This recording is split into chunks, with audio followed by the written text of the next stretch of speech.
Gusto mong bumili ng bahay pero kulang ang income? Don't worry, may paraan dyan.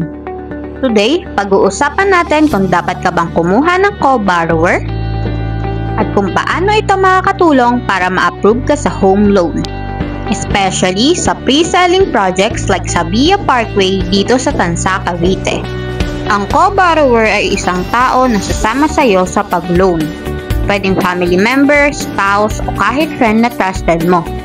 Kung mababa ang income mo or di ka qualified mag-isa, pwede kang ma-approve basta may co-borrower ka. Let's talk about the pros and cons.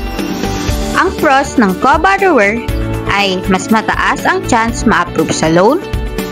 Pwedeng mas malaking amount ang ma-loan.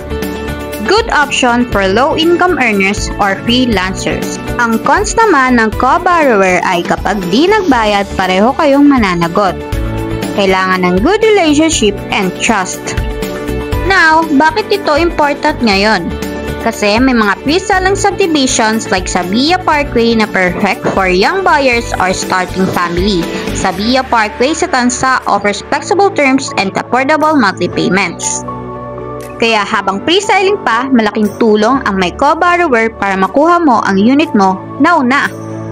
May tanong ka about co-borrowers or gusto mong i-check kung qualified ka na for a unit sa Via Parkway? Don't forget to like, subscribe, and comment down below for more updates.